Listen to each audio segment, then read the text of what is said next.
Bond hearings can feel like the finish line, but they're really just the next step. In this video, we'll cover what happens after the judge makes a bond decision, what to do if you win, what to do if the bond is too high, what to do if you lose, and how to stay safe and compliant after release. Quick note, the information in this video is general information only, not legal advice. Rules can vary by location and by the type of detention that you're in. If you can talk to a lawyer or legal aid about your case specifics or your case facts, please do so. Now let's begin with the best possible outcome first. You've been granted a bond and you can afford to pay that bond. If ICE or the judge grants bond, ICE or the judge will set a dollar amount, but you are not released until the bond is actually paid and processed. So bond granted is a win, but it's not instant freedom. Here's what to do next, step by step. First, write down the bond amount and any conditions ICE or the judge set out loud. Second, figure out how the bond will be paid. Usually your family or whoever will pay should start preparing right away. Third, make sure the person paying has your A number and the exact spelling of your name and knows the facility where you're detained. Small mistakes here can cause delays, so accuracy matters. Fourth, the reality is you should just expect some delays. Even after payment, release can take time because paperwork has to be processed. And before you leave the facility, make sure you know your next court date or how to check and any reporting instructions you're expected to follow. One detail families don't always realize is this: who pays the bond matters. The person who pays, whom we call the obligor, is the person who can later request the bond refund if the case ends in such a way that allows it. So choose this obligor carefully and tell that person to keep every receipt and bond paper safe, because losing that paperwork creates big problems later for getting their money back.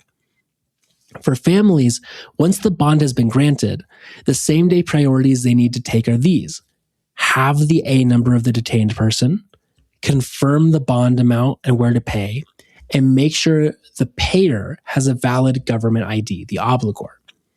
Also, plan your release day logistics. Have a pickup plan, have a phone plan, have transportation. Release can happen suddenly all at once the processing is done. So sponsors should be ready to answer calls and come get the detained person. Now, let's talk about what to do if you win bond, but the bond amount is simply too high. Sometimes the judge can set a bond at an amount that families just realistically cannot afford. That doesn't automatically mean the case is over. There are a couple of options.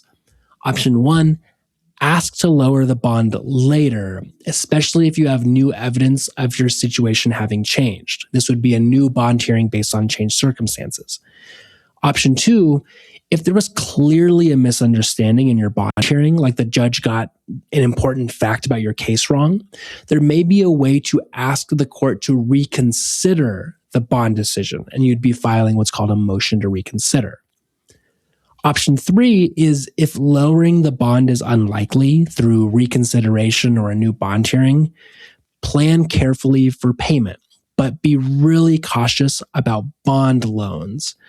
Some of these bond loans have incredibly high fees and can end up costing you a lot more than you expected because of the interest. Now, if bond is denied, you need to do a few things. First, figure out why the bond is denied. Bond is usually denied for one of three reasons. The judge thinks you're a danger, the judge thinks that you're a flight risk, or the judge says they don't have legal authority to set bond in your category. They think you're subject to mandatory detention.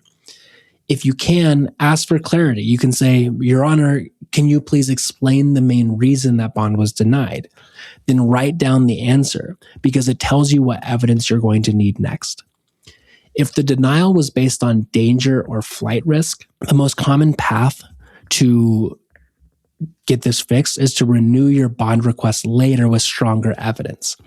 Again, the idea of changed circumstances matters here. That can be a stronger sponsor document, more community letters, more proof of your rehabilitation, updated court records, or a more detailed release plan. If the judge denied bond because they said they simply didn't have authority because of something like mandatory detention, the next step may be challenging the detention category, and that often depends on legal definitions and criminal record details. So for getting what we call a Joseph hearing, it would be a great idea to get legal help if that's at all possible for you. Now, once you're released, let's talk about how to stay out of detention. If you're released by bond or any other method, remember this: release does not end your immigration case. Missing your immigration court hearings will lead to a removal order. So right after release, protect yourself with these 4 habits. Number 1, confirm your next court date and write it down. Check in on this. Keep reconfirming.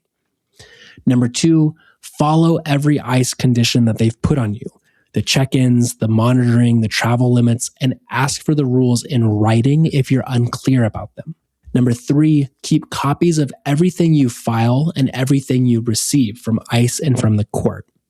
And number 4, update your address immediately if you move. You need to send your updated address information to both ICE and to the court. Also, keep your bond receipt, your release papers, your court notices, and proof of your check-ins. That paperwork prevents problems later and sorts out confusion if there is any. We hope that this video has explained what to do after you receive a bond decision. Please keep watching our other videos to learn more about this process and download our Getting Out of Detention guide for more information. Thanks for watching.